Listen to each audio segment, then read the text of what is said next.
আমার নবীর হাত মুবারক থেকে বরকত নেওয়ার অধ্যায়। এটা আপনি হাসি মুখে উজ্জ্বল মুখ নিয়ে বলতে, আপনার সাথে আমার মূল সমস্যা সবুজ গম্বুজ। আপনি আমার নবীকে আপনার মতো জানেন, আমি বলছি আমার নবী আমার মতো আপনার মতো না, ইমামুল মুরসালিন। আপনার অন্তরে পাথর জমেছে, নাতে মুস্তাফা দরুদে মুস্তাফা আপনার অন্তরকে নরম করে না, কারণ সুন্নিয়তের পানি বের করে দিয়ে খারিজিয়তের পানি ঢোকার কারণে আপনার অন্তর শক্ত হয়ে গেছে। আপনার সাথে আমার মূল পার্থক্য এখানে। আমি বলছি আপনি বুখারী মুসলিম শরীফ থেকে সেই হাদিসগুলো পড়েন যে হাদিসের মধ্যে ওনারা বর্ণনা দিয়েছেন এই অধ্যায় আমার নবীর হাত মুবারক থেকে বরকত নেওয়ার অধ্যায়। এটা আপনি হাসি মুখে উজ্জ্বল মুখ নিয়ে বলতে পারছেন না, আমি বলতে পারছি। আপনার সাথে আমার মূল সমস্যা এই জায়গা, আপনার সাথে আমার মূল জায়গা, মূল সমস্যা আসমতে মুস্তাফা আমার নবী সাল্লাল্লাহু আলাইহি ওয়াসাল্লামকে সর্বোচ্চ সম্মান করা। আপনার সাথে আমার মূল সমস্যা হচ্ছে আমার নবীর নাম পড়া হলে আমার গায়ের লোম দাঁড়িয়ে যায়, আর আমার নবীর নাম পড়া হলে আপনার সামনে আপনি বেদাত বেদাত খুশবু পান। আপনার সাথে আমার বিতির নিয়ে হুজুর হুজুর একটু একটু একটু একটু চুপ করেন হুজুর, আমি একটু কথা বলবো। আসসালামু আলাইকুম হুজুর। আমি পবিত্র কোরআনে পড়েছি যে হৃদয় নরম হওয়ার ব্যাপারে একটা আয়াত আল্লাহ সুবহানাহু ওয়া তাআলা পবিত্র কোরআনে বলেছেন যে মুমিনদের কি এখনো সেই সময় আসেনি আল্লাহ যা নাজিল করেছেন তা পাঠ করে তাদের হৃদয় বিগলিত হয়ে যায়। মানে আল্লাহর এই কোরআন পাঠ করে তাদের অন্তর বিগলিত হয়ে যায়, এমন সময়টা কি মুমিনদের এখনো আসেনি? এটা একটা প্রশ্ন। আচ্ছা, এখন আপনি ওই অন্তর মানে মনকে নরম করার জন্যে, আচ্ছা যাই হোক, পরে আপনি আরেকটা কথা বললেন যে যে নবী সাল্লাল্লাহু আলাইহি সাল্লামের নাম শুনলে আপনার শরীরে লোম দাঁড়িয়ে যায়। আল্লাহ সুবহানাহু ওয়া তাআলা পবিত্র কোরআনে বলেছেন যে যখন যখন ঈমানদারদের সামনে আল্লাহর কথা বলা হয় তখন তাহাদের গায়ের লোমগুলো দাঁড়িয়ে যায়, মানে শিউরে ওঠে, তাদের লোমগুলো শিউরে ওঠে। আচ্ছা, এখন তো এই কথাগুলোর মধ্যে শুধু মতানৈক্য দেখা যায়। আপনি শুধু, আচ্ছা হুজুর, কোন ধরনের হাদিস পড়লে আপনি খুশি হবেন? আপনাকে একটা হাদিস শোনাই আপনাকে।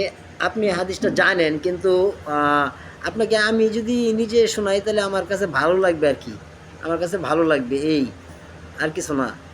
তো হাদিসটা হচ্ছে যে হাদিসে জিব্রিল। What is this? হাদিসে জিব্রিল। হুজুর আপনি কোথায় গেলেন? আপনার চেহারা না দেখলে আমার কথা বলতে ভালো লাগে না। হুজুর আপনি থাকেন, আপনি থাকেন।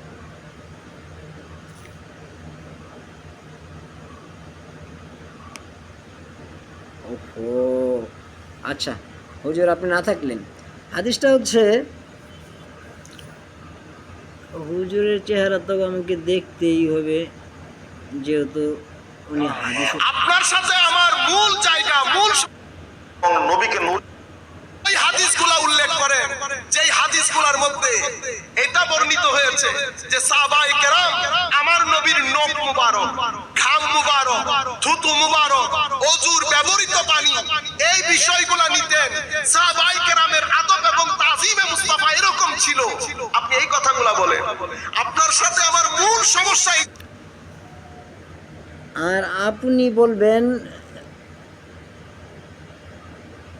দিনের দায়িত্ববান লোকদের মতো, যেমন নবী এবং রাসূলরা তাদের দায়িত্ব পালন করেছিলেন, তেমন আমি আপনাকে একটা হাদিস শোনাতে যাচ্ছি, হাদিসে জিব্রিল। তো আপনি শুনুন আমার মুখে, আপনার ভালো লাগবে হয়তোবা। আচ্ছা, আমাকে আমার পিতা উমর ইবনু খাত্তাব রাদিয়াল্লাহু আনহু হাদিস শুনিয়েছেন যে একদা আমরা রাসূলুল্লাহ সাল্লাল্লাহু আলাইহি ওয়াসাল্লামের খিদমতে ছিলাম। এমন সময় একজন লোক আমাদের কাছে এসে হাজির হলেন। তার পরিধানের কাপড় ছিল সাদা দবদবে, মাথার কেশ ছিল কালো কুচকুচে, তার মধ্যে সফরের কোনো চিহ্ন ছিল না। আমরা কেউ তাকে চিনি না। তিনি নিজের দুই হাঁটু নবী সাল্লাল্লাহু আলাইহি সাল্লাম এর দুই হাঁটুর সাথে লাগিয়ে বসে পড়লেন। তার দুই হাত নবী সাল্লাল্লাহু আলাইহি সাল্লামের দুই উরুর উপর রাখলেন।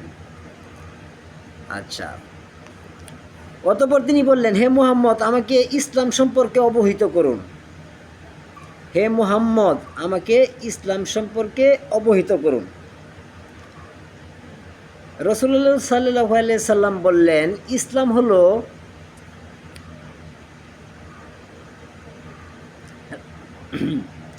হলো তুমি এ কথার সাক্ষ্য প্রদান করবে যে আল্লাহ ব্যতীত কোনো মাবুদ নাই এবং নিশ্চয়ই মুহাম্মদ আল্লাহর রাসূল।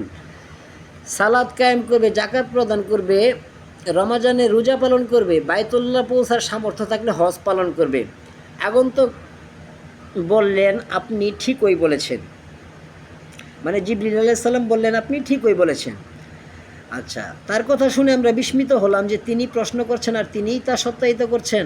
আগন্তুক বললেন, আমাকে ঈমান সম্পর্কে অবহিত করুন। রাসূলুল্লাহ সাল্লাল্লাহু আলাইহি সাল্লাম বললেন, ঈমান হলো আল্লাহর প্রতি, তার ফেরেশতার প্রতি, আল্লাহর প্রতি, তার ফেরেশতাদের প্রতি, তার কিতাবসমূহের প্রতি, তার রাসূলগণের প্রতি এবং আখিরাতের প্রতি ঈমান আনবে আর তাকদীরের ভালো মন্দের প্রতি ঈমান রাখবে। আগন্তুক বললেন, আপনি ঠিকই বলেছেন। তারপর বললেন, আমাকে ইহসান সম্পর্কে অবহিত করুন। রাসূলুল্লাহ সাল্লাল্লাহু আলাইহি সাল্লাম বললেন, ইহসান হলো এমনভাবে ইবাদত বন্দেগী করবে যেন তুমি আল্লাহকে দেখছো। যদি তুমি তাকে নাও দেখো তাহলে ভাববে তিনি তোমাকে দেখছেন। আগন্তুক বললেন, আমাকে কিয়ামত সম্পর্কে অবহিত করুন। নবী সাল্লাল্লাহু আলাইহি সাল্লাম বললেন, এই বিষয়ে প্রশ্নকারীর চাইতে যাকে জিজ্ঞেস করা হয়েছে তিনি অধিক অবহিত নন।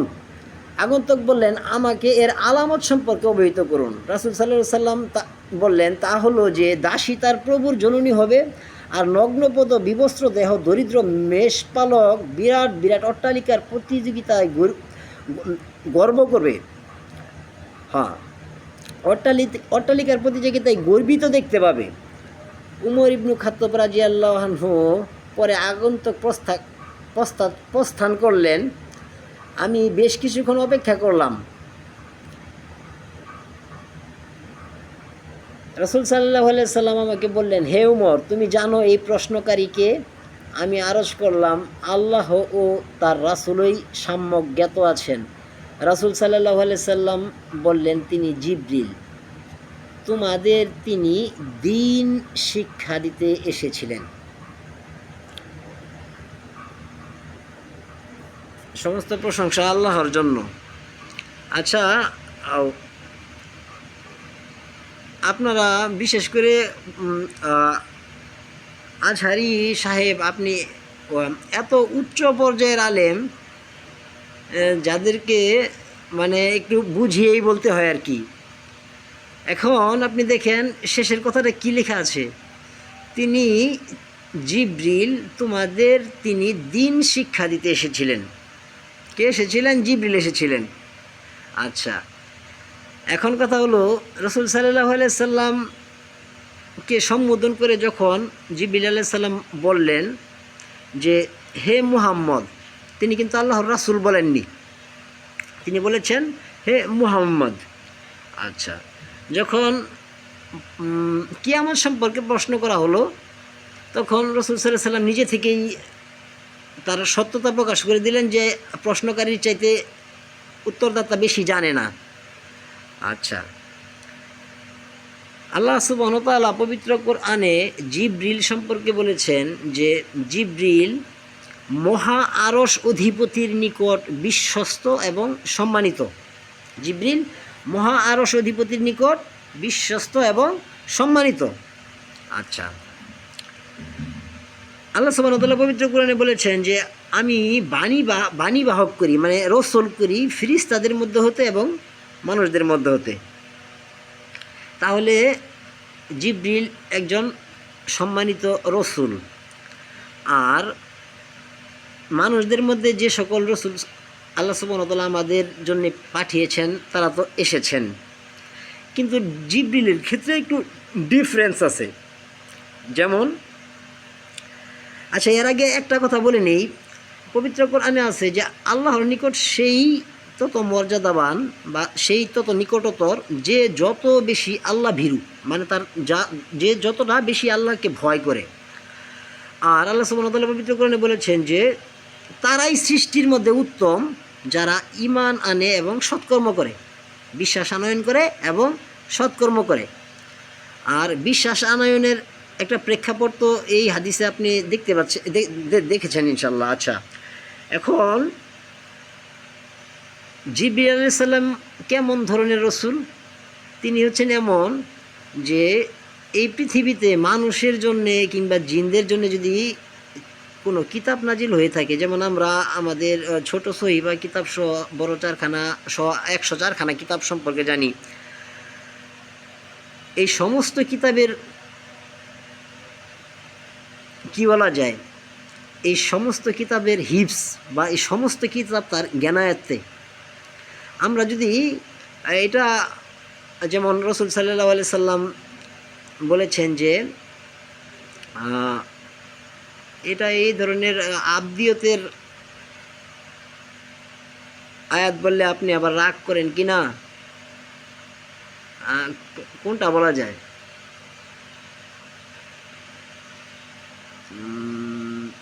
আচ্ছা, সহজ একটা উদাহরণ দেই।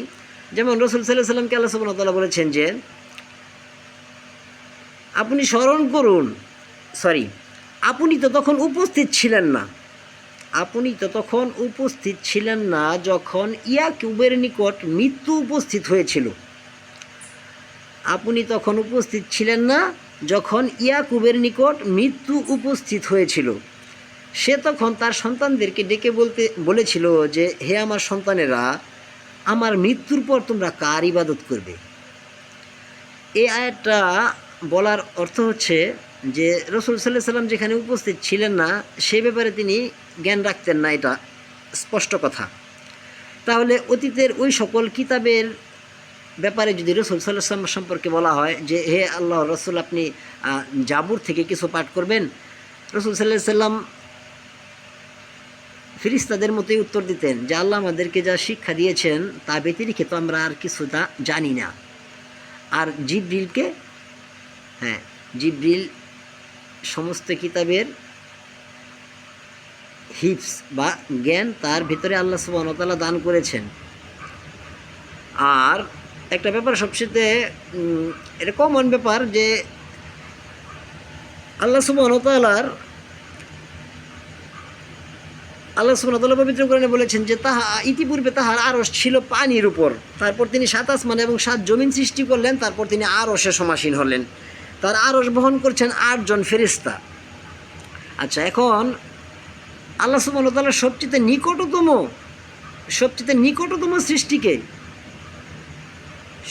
নিকটতম সৃষ্টির মধ্যে বা আল্লাহ সুবহানাহু ওয়া তাআলার বান্দাদের মধ্যে কাছের ঘনিষ্ঠ, এটা কি আপনি মানুষ এবং জিনদের মধ্যে বলবেন কাছের ঘনিষ্ঠ? না, এটা হচ্ছে আল্লাহ সুবহানাহু ওয়া তাআলার সুন্নাহ পালনের ক্ষেত্রে, আল্লাহ সুবহানাহু ওয়া তাআলার নিয়ম নীতি প্রয়োগমালা, এটা প্রয়োগের ক্ষেত্রে আল্লাহ সুবহানাহু ওয়া তাআলা যাকে বিশ্বস্ত রূপে বেছে নিয়েছেন, যার মাধ্যমে বিভিন্ন ওহী প্রেরণ করা হতো এবং বড় বড় ধরনের কাজ, যেমন পাহাড়কে উল্টিয়ে দেয়া কিংবা কোনো বড় ধরনের শক্তিশালী কাজ, যেমন জিবরিল সম্পর্কে তিনি 2বার তাদের জিবরিলের বাস্তব রূপে জিবরিল 2বার নবী সাল্লাল্লাহু আলাইহি সাল্লামের সামনে সাক্ষাৎ করেছিলেন, আপনি এই ব্যাপারে জানেন। যাই হোক, তো আমি আপনাকে বোঝাতে চাইলাম এটা যে সামঞ্জস্য বজায় রাখার চেষ্টা করুন। এমন করিয়েন না যে আপনার কথার সীমা লঙ্ঘনটা এমন হয়ে গেল যেটা অন্য সৃষ্টিকে ছোট করে বা আল্লাহ সুবহানাহু ওয়া তাআলার সম্মানের সাথে যায় না। এমনটা করবেন না। আল্লাহ সুবহানাহু ওয়া তাআলা জিবরিল আলাইহিস সালামকে সম্মান দিয়েছেন, বলেছেন তিনি মহারশ অধিপতির নিকট বিশ্বস্ত এবং সম্মানিত, মানে বিশ্বাসী এবং সম্মানিত, ঠিক আছে। তাই বলি কি আমরা জিবরিলের প্রশংসায় ব্যস্ত থাকি? আল্লাহ সুবহানাহু ওয়া তাআলা পবিত্র কোরআনে বলেছেন আলহামদুলিল্লাহি রব্বিল আলামিন, সমস্ত প্রশংসা বিশ্বজাহানের পালনকর্তা আল্লাহর জন্য। যখন সমস্ত প্রশংসা আল্লাহর জন্য হয় তখন কি আর কোনো প্রশংসা অন্য কারোর জন্য থাকে? আর যদি বলেন থাকে, তাহলে কি আল্লাহ সুবহানাহু ওয়া তাআলা আমাদের সাথে ছলচাতুরি করেন, মিথ্যে বলেন? আপনি খুবই সীমা লঙ্ঘন করছেন। আল্লাহ আপনাকে হিদায়াত দান করুক। আপনার সাথে আমার পরবর্তী সাক্ষাতের তৌফিক চাচ্ছি। আস্তাগফিরুল্লাহ। আল্লাহু আকবার। হায় হায়।